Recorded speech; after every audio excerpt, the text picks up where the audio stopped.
Hello प्रिय विद्यार्थियों, आपका स्वागत है आर के महाविद्यालय के यूट्यूब चैनल पे। मैं ज्योग्राफी के टीचर आपको नेक्स्ट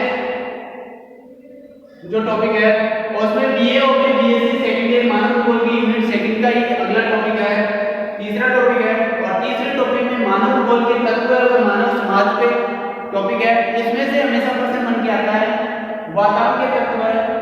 प्रश्न इस प्रकार देखो, वातावरण के तत्व और मानव समाज पर टिप्पणी लिखो। ये परीक्षा में एक बार पूछा गया था कि वातावरण के तत्व और मानव समाज पर टिप्पणी लिखो, यानी दोनों में संबंध, दोनों में आपस में प्रभाव, उन दोनों पे टिप्पणी लिखनी है। तो देखो, पहले हम यहाँ पे डिफाइन करते हैं वातावरण। तो देखो वातावरण क्या है। इस वातावरण के अंदर हम लेते हैं तो उसमें वातावरण को समस्त भौगोलिक तत्वों का एक योग है। वातावरण को समस्त भौगोलिक तत्व है, जो समस्त भौगोलिक तत्व है, भौगोलिक तत्व है, उन तत्वों का क्या है, एक योग है। उन भौगोलिक तत्वों का योग है जो मानव को घेरे हुए हैं, जो मानव को चारों तरफ से घेरे हुए हैं तथा उसके कार्यों को नियंत्रित या प्रभावित करते रहते हैं, तथा मानव के कार्यों को क्या करते रहते हैं, प्रभावित और नियंत्रित करते रहते हैं। अब वातावरण को दो मुख्य भागों में बांटा गया है। वातावरण को कितने भागों में बांटा गया है? दो भागों में। पहला भाग कौन सा है? प्राकृतिक वातावरण। पहला है प्राकृतिक वातावरण। और दूसरा जो वातावरण है वो कौन सा है? वो है सांस्कृतिक वातावरण। तो पहला आ गया प्राकृतिक वातावरण और दूसरा कौन सा आ गया? सांस्कृतिक वातावरण। ये दो प्रकार के वातावरण के दोनों प्रकार अपनी शक्तियों के द्वारा अनेक प्रकार से कार्य करते हैं। ये अपनी अपनी शक्तियों के द्वारा अनेक प्रकार से कार्य करते रहते हैं। इन कार्यों के द्वारा अनेक प्रकार के भूदृश्यों का निर्माण होता है। इनके द्वारा जो कार्य करते हैं, इन कार्यों के द्वारा क्या होता है? अनेक भूदृश्यों का निर्माण होता है। भूदृश्यों का निर्माण होता है। अब फर्स्ट है जो प्राकृतिक वातावरण के तत्व। तो फर्स्ट लेते हैं वो है प्राकृतिक वातावरण। प्राकृतिक वातावरण के तत्व है वो देखो, प्राकृतिक शक्तियों और प्रक्रियाओं द्वारा जिन प्राकृतिक भूदृश्यों की उत्पत्ति होती है, उन भूदृश्यों को प्राकृतिक वातावरण कहा जाता है। यानी प्राकृतिक शक्तियों और प्रक्रियाओं के द्वारा जिन प्राकृतिक भूदृश्यों की उत्पत्ति होती है, उन भूदृश्यों को प्राकृतिक वातावरण के तत्व कहा जाता है। अब इन तत्वों को कितने भागों में? 3 भागों में बांटा गया है। 3 भागों में बांटा गया है। और वो 3 भाग कौन कौन से हैं? पहला आता है भाववाचक तत्व। दूसरा आता है भौतिक तत्व। तीसरा आता है वो आता है जैविक तत्व।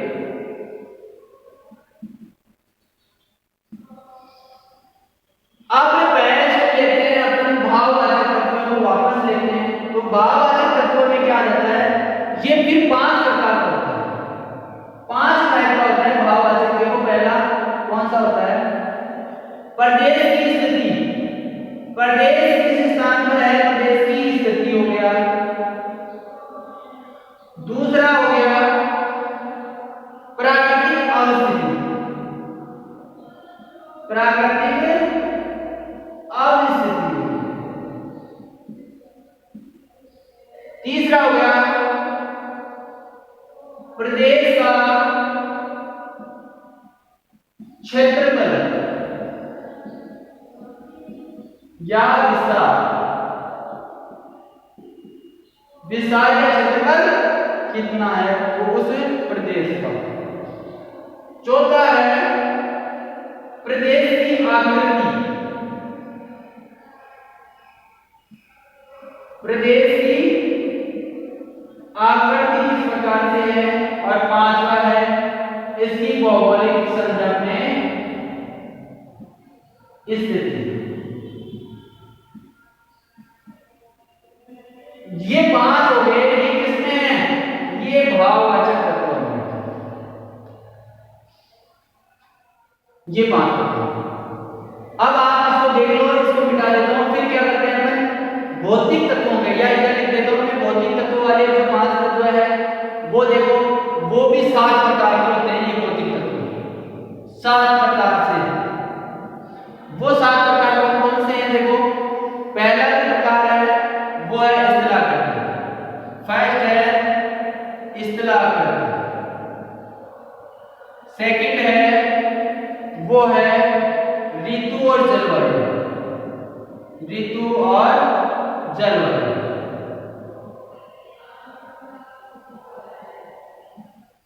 ऋतु और जलवायु के बाद में अगला है सेल और खनिज। सेल व खनिज। इसके बाद में चौथा है वो है मृदाएं।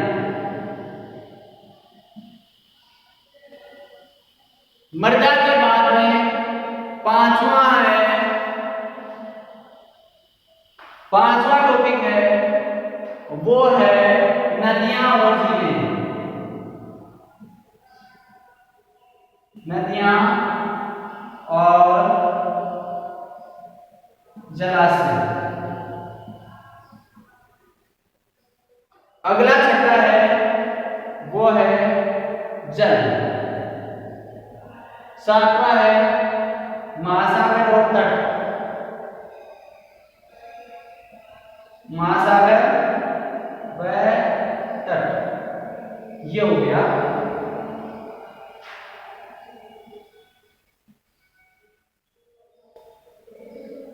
भौतिक तत्व। भाववाचक के हो गए 5, ये 7 हो गए। अब है जैविक तत्व। जैविक तत्व भी लेते हैं, ये 3 ही प्रकार के होते हैं।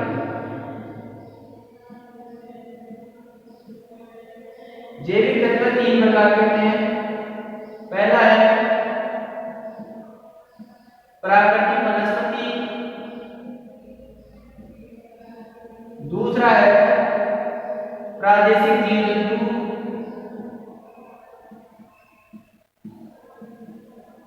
जीव जंतु। और तीसरा है वो है सूक्ष्म जीव।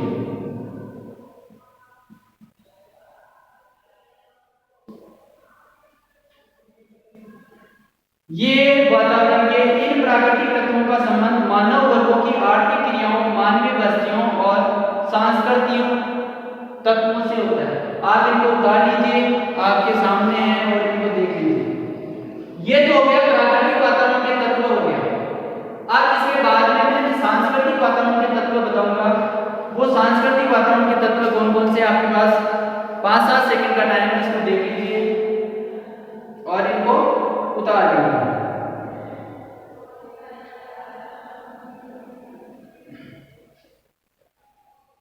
अब मैं इनको मिटाने जा रहा हूं। आपने उतार लिया होगा।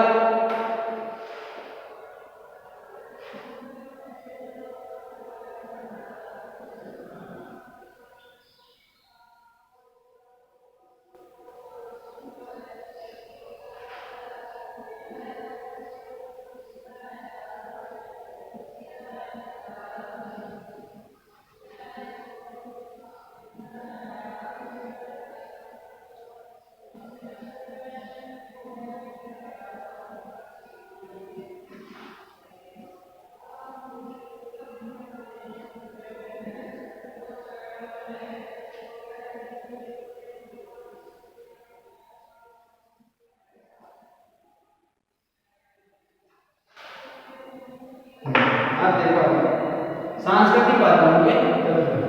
जो सेकंड है वो है सांस्कृतिक वातावरण के तत्व। सांस्कृतिक वातावरण के तत्वों में मुख्य रूप से वो अलग अलग प्रकार से है।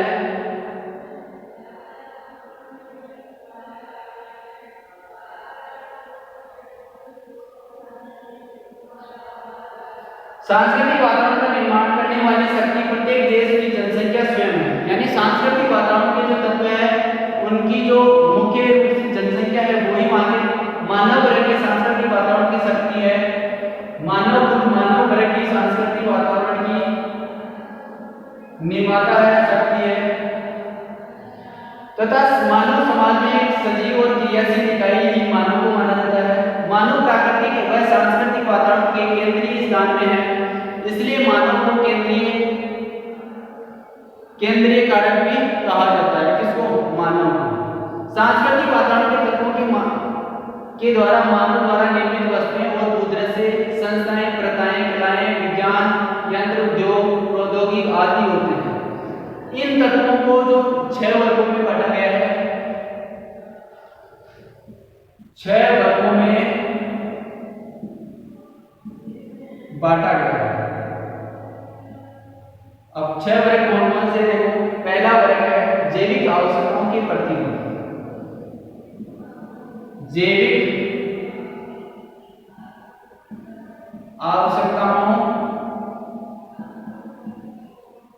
के प्रतिरोध। अब ये भी 3 प्रकार के होते हैं। अब इसमें पहला है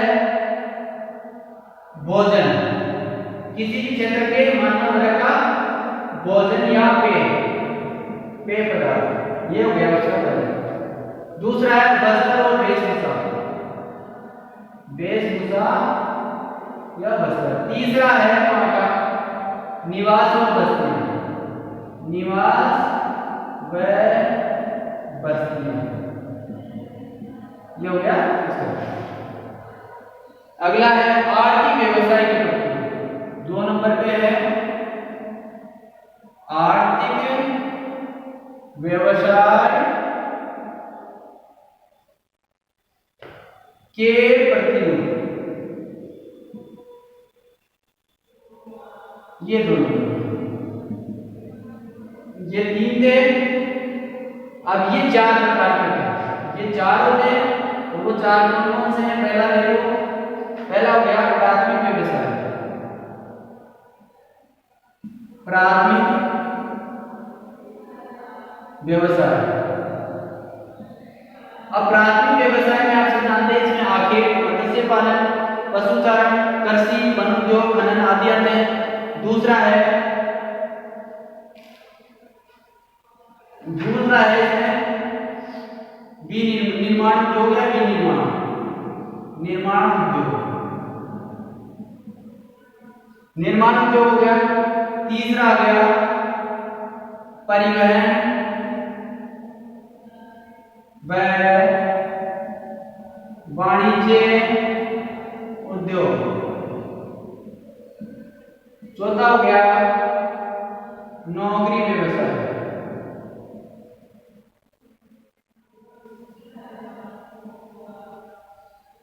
ठीक है, ये 3 हो गए। अब तीसरा इसका जो पॉइंट है वो 3 नंबर पॉइंट है, वो रह गया प्रौद्योगिकी प्रतिरूप। जो 6 वर्ग थे तो ये दोनों में मिटा देता हूं, यहाँ पे आप लिखना है। तीसरा है प्रौद्योगिकी, नीचे आएगा नहीं या आ जाएगा। तीसरा लिख लो प्रौद्योगिकी प्रतिरूप। प्रौद्योगिकी प्रतिरूप को 2 प्रकार से बांटा है। ये 2 प्रकार से बांटा है। पहला इसमें है यंत्र और उपकरण। यंत्र व उपकरण।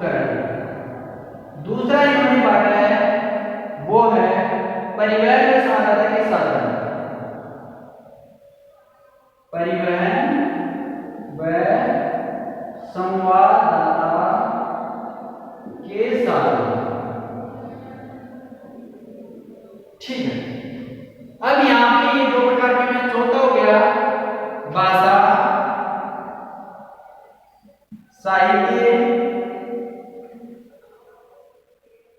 भाषा साहित्य, धर्म दर्शन, धर्म दर्शन, कला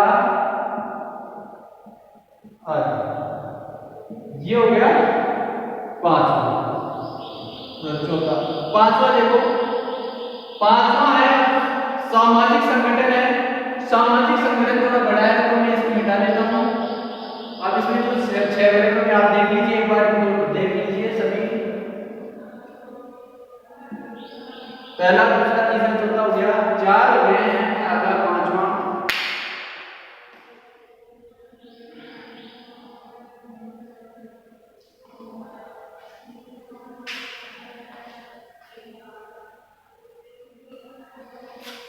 मैं मिटाने जा रहा हूं।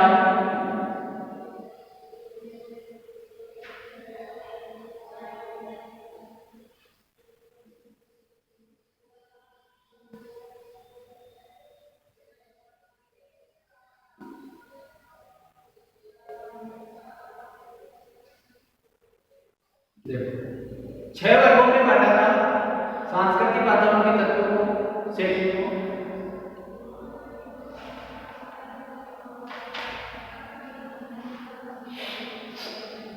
अब देखो 6 वर्ग है, इसमें पांचवा है सामाजिक संगठन। सामाजिक संगठन, इसको भी 5 भागों में बांटा गया है, 5 प्रकारों में बांटा गया है। पहला है समुदाय व प्रबंधन। दूसरा है इसमें घर परिवार प्रणाली, घर परिवार प्रणाली। तीसरा है सामाजिक श्रेणी, सामाजिक श्रेणियां। चौथा है लोक रीतियां, लोक रीतियां। अगला है लोक रीतियां, कर्मकांड, मेले, उत्सव। पांचवा है सामाजिक प्रथाएं, सामाजिक प्रथाएं तथा मान्यताएं एवं मान्यताएं और नियम। तो ये हो गए 5। अब जो छठा तत्व था वो छठा तत्व है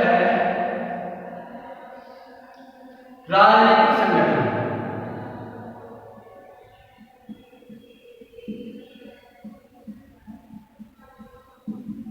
वो राजनीतिक संगठन है और इस राजनीतिक संगठन की भी 3 प्रकार है। 3 प्रकार से राजनीतिक संगठन होता है।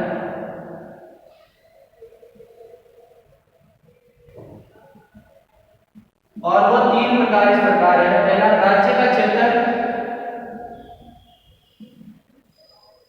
राज्य का क्षेत्र, संपत्ति, शक्तियां और कानून। ये हो गया। दूसरा है अंतरराष्ट्रीय संबंध। तीसरा है साधारण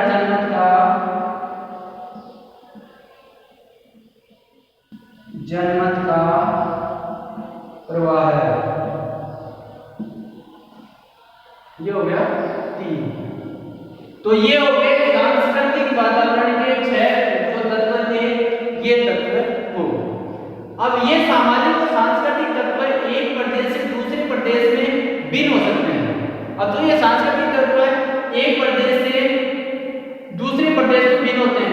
ये मानव के सामूहिक जीवन और व्यक्तिगत जीवन दोनों ही को प्रभावित करते हैं। इन्हीं से मानव समूह गतिमान होते हैं तथा मानव वातावरण में पारस्परिक प्रभाव और संबंध निरंतर संचित होते रहते हैं। बहुत से नए प्रभाव पुराने प्रभावों में बदलते रहते हैं तथा मिटा देते हैं। यानी बहुत से जो पुराने प्रभाव है और नए प्रभाव होते हैं वो पुराने प्रभावों को मिटाते रहते हैं और नए प्रभाव बदलते रहते हैं। पारस्परिक संबंधों का रूप समय के साथ संचित और परिवर्तित होता रहता है। वातावरण के तत्वों का एक मिला जुला प्रभाव होता है जिसमें प्रत्येक तत्व अपनी क्रिया प्रतिक्रिया देता रहता है। ये आप सभी को जानते हो कि एक जो तत्व है वो अपनी क्रिया प्रतिक्रिया देता रहता है समय के अनुसार। जैसे तेज ढाल वाली भूमि और अधिक वर्षा दोनों मिलकर मृदा अपरदन की गति करते हैं। यानी यहाँ पे दो तत्व आपस में मिले और एक मिट्टी अपरदन का बहुत बड़ा कारक सामने आया। उसी दूसरी प्रकार से ढालों पर उगी वनस्पति मिट्टी अपरदन को रोकती है। जैसे ढाल वाली भूमि पर अपन ने जो फसल बो दी वो क्या कर देगी, मिट्टी अपरदन को रोकेगी, ना कि बढ़ावा देगी। वातावरण के तत्वों की ये समस्त क्रियाएं प्रतिक्रियाएं उस प्रदेश की पारिस्थितिक अनुक्रम की अवस्था के अनुसार होती है। तो ये बिल्कुल एक रूप से दूसरे रूप में मिले हुए हैं और ये सतत और समय के अनुसार बदलते रहते हैं कि किस प्रकार से अनेक समय में अनेक विकसित हो गए।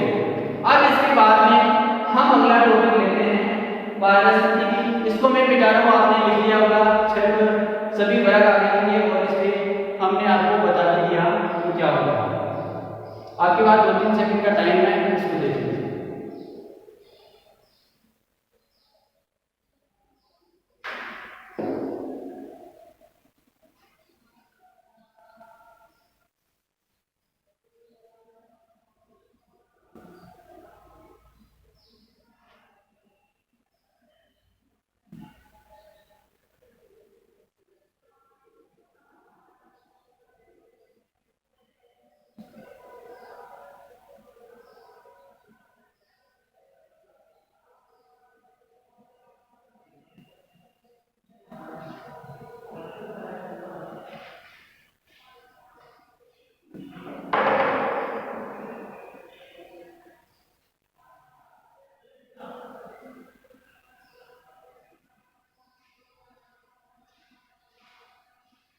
इसी का टॉपिक है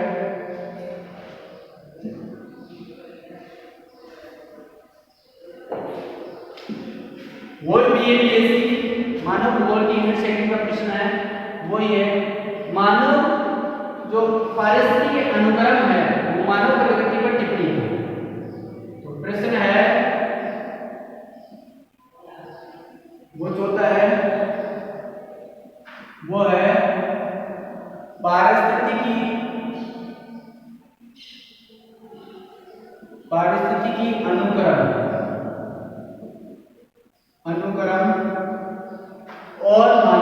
अनुक्रम और मानव प्रकृति पर टिप्पणी तो देखो प्रश्न ये बन के आता है पारिस्थितिकी अनुक्रम और मानव प्रकृति पर टिप्पणी लिखो। अब यहाँ पे अनुक्रम के बारे में सर्वप्रथम एनर कर्नल जो कर्नल वैज्ञानिक था एनर कर्नल उन्होंने 1863 ईस्वी में दिया था, अपने विचार दिए थे। पारिस्थितिक अनुक्रम को सर्वप्रथम हल्ट ने उन्होंने 1855 में दक्षिणी स्वीडन अध्ययन करके परिभाषित किया था। किसने? हल्ट ने सर्वप्रथम। भारत में पारिस्थितिक अनुक्रम के बारे में मिश्रा ने 1961 में तथा रंगानाथ जो मिश्रा था 1961 में, चैंपियन ने 1938, पुरी ने 1959 तथा पांडे ने आदि विद्वानों में समय अनुसार इन्होंने चेंजेस किया। अब देखो यहाँ पे जो नाइट इनकी परिभाषा दी इन्होंने, तो वो नाइट के अनुसार इनकी परिभाषा क्या है? नाइट 1965 के अनुसार परिभाषा दी है, वो परिभाषा इस प्रकार से है। पारिस्थितिकी अनुक्रम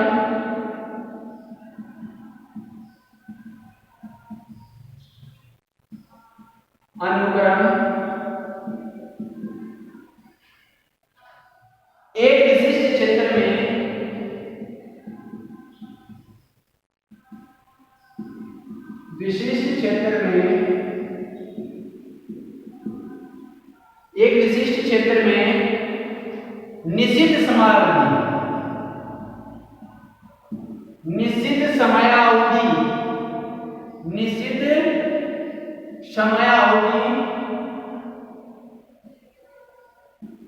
निश्चित समयावधि तक विभिन्न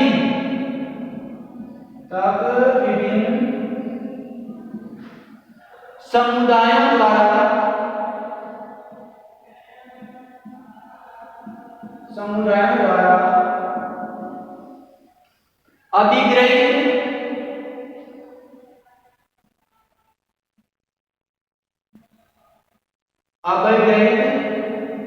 क्रमबद्ध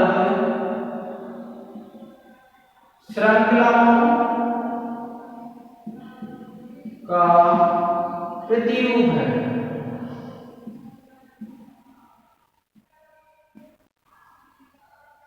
पारिस्थितिकी अनुक्रम एक विशिष्ट क्षेत्र के निश्चित समयावधि तक विभिन्न समुदायों द्वारा अधिग्रहित क्रमबद्ध श्रृंखलाओं का प्रतिरूप है। यानी पारिस्थितिकी एक विशिष्ट क्षेत्र में निश्चित समयावधि तक विभिन्न समुदायों द्वारा अधिग्रहित क्रमबद्ध श्रृंखलाओं, यानी एक श्रृंखला के बाद में एक दूसरी श्रृंखला होगी, उनका रूप क्रमबद्ध है, वही श्रृंखला का प्रतिरूप क्या है? पारिस्थितिकी अनुक्रम कहलाता है। अब देखो स्मिथ के अनुसार, स्मिथ ने इसको इस प्रकार परिभाषित किया है, वो है एक समुदाय में अनुक्रम एक जैविक समुदाय का दूसरे जैविक समुदाय के द्वारा होने वाले क्रमबद्ध या अनुक्रगामी रूपांतरण जिनमें अंत में स्थायी समुदाय की स्थापना होती है। ये किसने कहा है? स्मिथ ने कहा है। इसके बाद में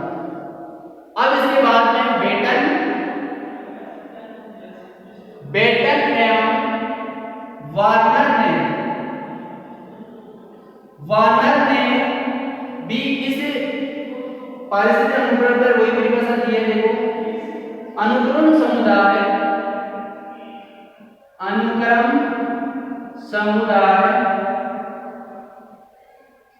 में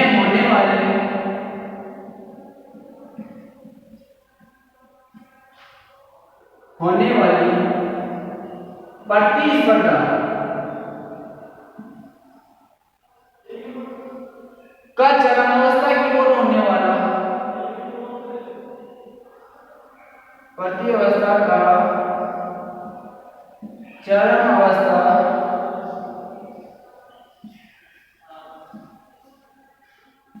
की ओर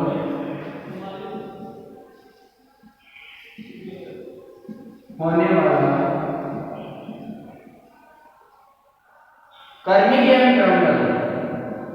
कर्मिक व क्रमबद्ध रूपांतर।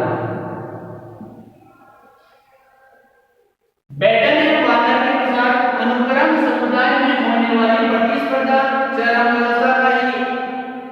चरमावस्था की ओर होने वाला कर्मिक व क्रमबद्ध रूपांतरी क्या है? पारिस्थितिक अनुक्रम। इन तीन वैज्ञानिकों ने समय के अनुसार ये परिभाषा दी है इसकी पारिस्थितिक अनुक्रम की। पारिस्थितिक अनुक्रम की प्रक्रिया स्वयं जीवों द्वारा अपनाई जाती है। परंपरागत मॉडल के अनुसार प्रत्येक अस्थायी समुदाय तापमान, प्रकाश, आर्द्रता,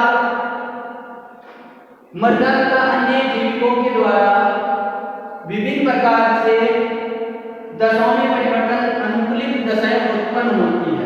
इस अनुसार ये बताया गया है कि इसमें कौन कौन सी जो अनुकूलित दशाएं हैं वो बदलती रहती है। तो देखिए, जब किसी स्थान पर संभावित परिवर्तन हो जाते हैं और अनुक्रम की गति धीमी हो जाती है तो अंतिम समुदाय चरम समुदाय कहलाता है, चरमावस्था। इस प्रकार पारिस्थितिकी अनुक्रम की प्रक्रिया में सर्वप्रथम वनस्पति विहीन अवस्था होती है। यानी वर्तन अवस्था कैसी होती है? वनस्पति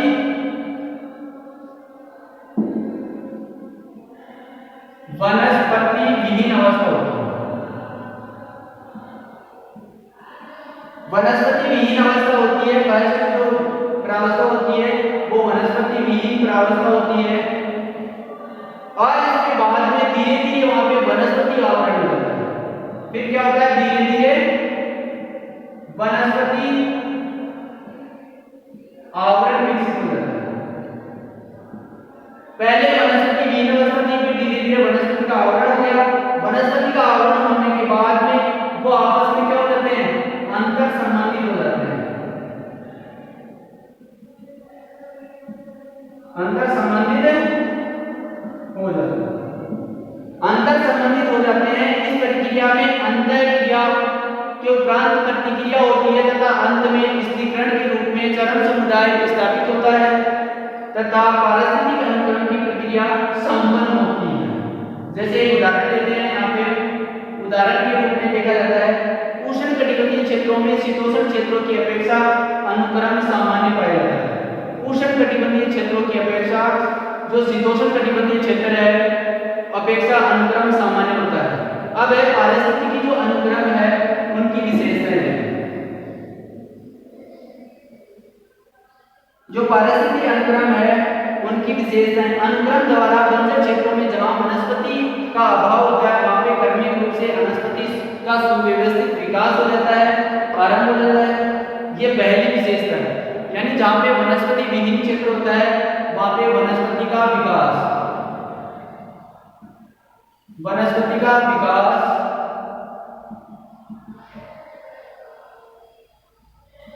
हो जाए। दूसरा है अनुक्रम एक जैविक प्रक्रिया है। जैविक प्रक्रिया है। तीसरा है अनुक्रम द्वारा स्थायी चरम समुदाय का निर्माण होता है जिससे जलवायु के साथ संतुलन होता रहता है। चरम समुदाय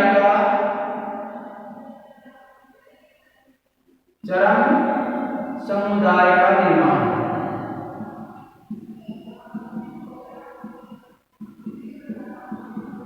होता है। अगला है अनुक्रम द्वारा समुदाय चरम अवस्था विकसित हो जाता है। अपने आवास को नियंत्रित न होकर जलवायु से नियंत्रित।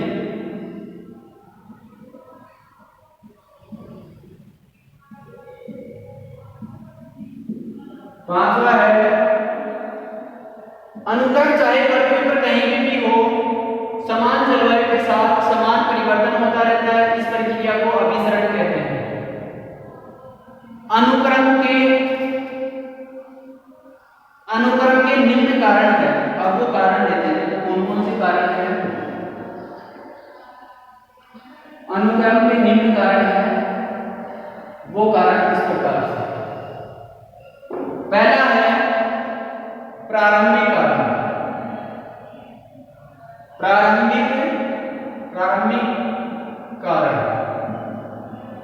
दूसरा है नवावास कारण। तीसरा है जलवायु संबंधी कारण।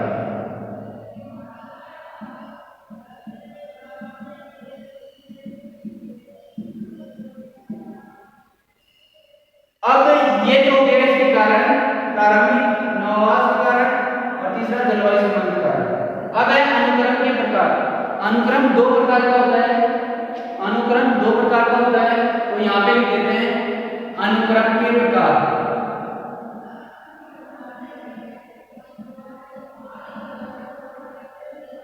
तो ये दो प्रकार का होता है। पहला है प्राथमिक अनुक्रम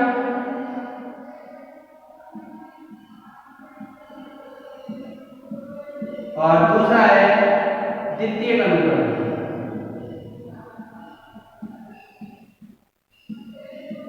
अब प्राथमिक अनुक्रम किसे कहेंगे? यदि अनुक्रम अनावरण क्षेत्र में आरंभ होता है जहां जीवन नहीं है तथा भौतिक कारकों का प्रभाव नहीं होता है तो उसे प्राथमिक अनुक्रम कहते हैं। यानी यहाँ पे जहाँ पे अनुक्रम अनावर्त क्षेत्र से आरंभ होता है तथा वहाँ पे जीवन नहीं है बिल्कुल भी, तो वहां से ये अनुक्रम स्टार्ट होता है तथा वहां पे चट्टान और ब्रह्म प्राथमिक अनुक्रम के सामान्य स्तर है। द्वितीय अनुक्रम ये है, द्वितीय अनुक्रम उस अवस्था को कहते हैं जिसमें पूर्व में हो तो वनस्पति आवरण आच्छादित होता है, परंतु भौतिक तथा मानवीय कारकों के द्वारा कुछ समय उपरांत वनस्पति आवरण सहित हो जाता है, यानी छठी कटे शुरू हो जाता है। ऐसे क्षेत्र को अपेक्षाकृत अधिक उर्वर और जीवों के लिए अनुकूलन दशाएं प्रदान होती है। तो ये हो गया द्वितीय अनुक्रम। अब द्वितीय अनुक्रम होने के बाद में यहाँ पे ये तो हो गया कंप्लीट पारिस्थितिक अनुक्रम और मानव प्रकृति को देखते हैं। तो मानव प्रकृति है, प्रकृति और मानव का संबंध अटूट होता है। मानव और प्रकृति क्या है? वह प्रकृति, मानव प्रकृति का जो संबंध है वो अटूट होता है। मानव की स्थिति, विकास, भोजन, वेशभूषा, अधिवास एवं व्यवसाय आदि व्यवस्था में प्रकृति के सहयोग से ही स्थापित होता है। यानी प्रकृति नहीं हो तो मानव की जो ये भोजन वगैरह व्यवस्था है ये बिल्कुल विकसित नहीं होगी, एक रूप से बिल्कुल विकसित होगी ही नहीं। इसके अनुसार स्थापित तथा प्रकृति मानव को क्रियाशील होती है। विज्ञान जिस प्रकार से प्रगति कर रहा है उसी का दुष्परिणाम स्वरूप हमारी प्रकृति भी दूषित होती जा रही है। चारों ओर वाहनों का बढ़ता हुआ प्रदूषण आपने देखा होगा, शोर हो रहा है, वृक्षों की कटाई हो रही है, औद्योगिक की स्थापना हुई बढ़ती हो रही है, स्वच्छता में कमी आ रही है लगातार और पर्यावरण को दूषित कर रहे हैं पूरी तरह से। मानव प्रकृति का अभिन्न अंग रहा है। अपने जीवन की सभी प्रकार की आवश्यकताओं के लिए वह सभी प्रकार से प्रकृति पर निर्भर है, परंतु अपनी असंगत आवश्यकताओं की पूर्ति के लिए वह प्रकृति को दोहन करने में जुटा भी हुआ है। यानी अपनी जो आवश्यकताएं हैं उनकी पूर्ति के लिए वो प्रकृति को निश्चित रूप से दोहन करता रहा है।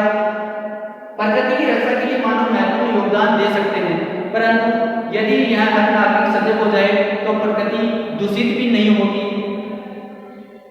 यह प्रदूषित प्रकृति मानव के लिए ही नहीं, जानवरों और पक्षियों के लिए भी खतरनाक है। यानी जो ये प्रकृति दूषित हो रही है ये मानव के लिए नहीं, सभी के लिए क्या है? दूषित है। प्रकृति की रक्षा के लिए हम सभी को मिलकर संकल्प लेना चाहिए। हम नदियों को कूड़ा करकट, फल, पूजा सामग्री, अवशिष्ट पदार्थों आदि न डालें, स्वयं डालें और न ही किसी दूसरों को डालने दें। अतः प्रकृति की रक्षा ही मानव की सुरक्षा है, प्रकृति की सुरक्षा ही मानव की सुरक्षा है। तो इस टॉपिक से हम ये कंप्लीट हो गया है, हम यहाँ की इजाजत देते हैं। तो ये मानव पारिस्थितिक अनुक्रम और मानव प्रकृति पर टिप्पणी हो गई, तो ये आप इसमें ये लिख सकते हो। तो इसके लिए आपको धन्यवाद। और अब मैं ये बताना चाहूँगा कि टिप्पणी वाले प्रश्नों को हमेशा टिप्पणी के अनुसार आप शॉर्ट पहले टॉपिक को एक जगह लिखें और उसके बाद में आप उसका विस्तार से वर्णन समझा भी सकते हैं, आपको जितना हो। तो बहुत बहुत धन्यवाद आपका। और आगे अगर कोई पहले का वीडियो छूट गया तो उस वीडियो को भी आप देख सकते हो। ठीक है, धन्यवाद।